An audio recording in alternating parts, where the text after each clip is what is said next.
Hi friends. இன்றைக்கி சபரிமலையில் எருமேலியில் வந்து பார்த்திங்கன்னா ஒரு வீடு இருக்குங்க. இங்கே தான் வந்துட்டு மகிஷியை வந்து வதம் பண்ண போகிறப்போ ஐயப்பன் வந்து தங்கின இடம் அப்படிங்கிற மாதிரி ஒரு ஐதீகம் இருக்குது. இப்போ இந்த வீட்டுக்கு தான் போயிட்டுருக்கோம். பேட்டத்துள்ளலுக்கு பக்கத்துலேயே தான் இருக்குங்க. பார்க்கிங்க்கு கீழே பேட்டத்துள்ளல் பண்ணிவிட்டு வெளியே வந்தீங்கன்னா அப்படியே ஸ்ட்ரெயிட்டாக கீழே ரோடு பார்த்து நடந்து வந்து லெஃப்ட் சைடில் பார்க்கிங் நேரம் மேலே ஒரு ரோடு போகும், அதில் போகணும்.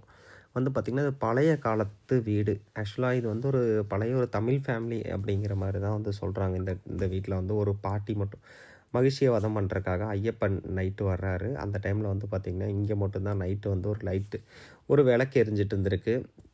அப்போ அதை பார்த்த ஐயப்பன் இரவு வந்து இங்கே தங்கிக்கலாம் அப்படிங்கிற மாதிரி சொல்லி இந்த வீட்டுக்கு வந்து வர்றாரு.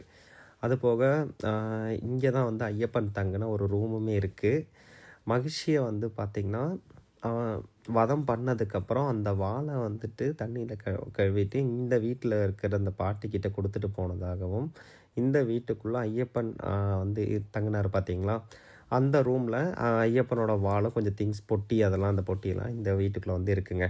இது வந்து பார்த்திங்கன்னா எப்படி பழைய காலத்தில் வந்து பார்த்திங்கன்னா கொஞ்சம் ஹைட்டாக வீடு கட்டி மேலே கூரெல்லாம் போட்டிருப்பாங்க. அதே மாதிரி தான் இருக்குது. இந்த மாதிரி ஹைட்டாக இருந்த வீடெல்லாம் நான் ரொம்ப நாளுக்கு முன்னாடி கிட்டத்தட்ட சின்ன வயசில் வந்து பொள்ளாச்சி ஏரியாவில் வந்து பார்த்துருக்கேன். எங்கள் தாத்தா பழைய எங்கள் சின்ன ஆச்சி வீடுமே இந்த மாதிரி தான் கொஞ்சம் ஹைட்டாக தான் இருக்குங்க. நல்லா ஹைட்டாகவும் அதுக்கு மேலே இந்த மாதிரி குமிஞ்சு உள்ள போகிற மாதிரி தான் இருந்திருக்கு. நான் சின்ன வயசில் போகிறப்ப பார்த்துருக்கேன். இங்கே வந்து பார்த்தீங்க அப்படின்னா, எங்கள் குருசாமி வந்து எங்களுக்கு எக்ஸ்பிளைன் பண்ணி கொடுத்தாரு. வேலந்தாவளத்துலேருந்து நாங்கள் போயிருந்தோங்க. ஸ்ரீ சாஸ்தா ட்ராவல்ஸ் மூலமாக போயிருந்தோம். அப்போ குருசாமி இந்த இடத்த பற்றி சொல்லி கொடுத்தாங்க. எங்களுக்கு இன்ஸ்ட்ரக்ஷன்ஸ் எல்லாம் கொடுத்தாங்க. இந்த இடம் வந்து பார்த்திங்கன்னா ஆல்ரெடி ஒருக்கா மேலே ஃபயர் ஆகிருந்தோம். அவ்வளோவா வந்து சேதமாகாமல் மேல்கூரை மட்டும் சேதமாயிருந்துச்சுங்க. அதனால் வந்து மேலே வந்து ஒரு பெரிய ஷீட்டெல்லாமும் இந்த வீட்டோட சப்போர்ட்காக ஒரு ஸ்டீல் பைப்பெல்லாம் வந்து கொடுத்துருக்காங்க. இப்போ உள்ளே போவோம். சின்னதாக ஒரு குமிஞ்சு போகிற மாதிரி தான் இடம் இருக்கும். பார்த்திங்கன்னா இதுதாங்க சாலை மாதிரி. மேலே வந்து அந்த காலத்தில் இந்த ஐயப்பன் வாழ்ந்த ரூம் அப்படின்னு சொல்லி ஒரு ஐதீகம். இங்கே வந்து பார்த்திங்கன்னா ஒரு பாக்ஸ், ஐயப்பனோட பாக்ஸ் இருக்குது. அந்த பொட்டி எடுத்துகிட்டு வந்திருப்பார்ல, அந்த பொட்டி வால் பாருங்களேன், உள்ளே அப்படியே சாய்ச்சி வச்சுருக்காங்க. வால் இப்போ இந்த மாதிரிலாம் இருக்குது. வந்து பார்த்திங்கன்னா வர்ற மக்கள் இங்கே வந்து கண்டிப்பாக இது வந்து நிறையா சபரிமலைக்கு போகிற சாமிகளுக்கு வந்து இந்த ஒரு இடம் இருக்கிறது தெரியாது. நேராக பேட்டை துள்ளலில் போய் பேட்டை துள்ளிட்டு என்ன பண்ணுவாங்கன்னா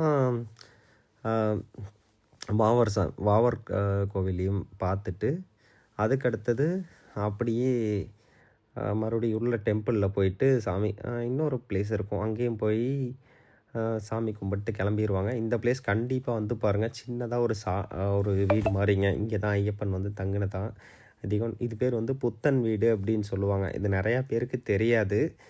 யூஸ்ஃபுல்லாக இருந்தால் நம்ம யூடியூப் சேனல் சப்ஸ்கிரைப் பண்ணிட்டு உங்கள் ஃப்ரெண்ட்ஸுக்கு ஷேர் பண்ணுங்கள். இப்படியே வந்து ரைட் சைடில் இறங்கினோம்னா நம்ம கோயிலுக்கே போகலாம். அதுவும் லெஃப்ட் சைடில் போனோம் அப்படின்னா நேராக ரோட்டுக்கு போகிறக்கான வழியுமே இருக்குது. புத்தன் வீடுன்னு கண்டிப்பாக எருமேலி போகிற எல்லா சாமியுமே கேட்டு இந்த வீட்டை போய் பாருங்கள். குனிஞ்சு தான் போகணும். அந்த காலத்தில் வந்து இந்த மாதிரி தான் தமிழ்நாட்டில் பேஸ் அதிகமான ஹைட்டு வச்சு தான் மேலே வந்து வீடு கட்டியிருப்பாங்க.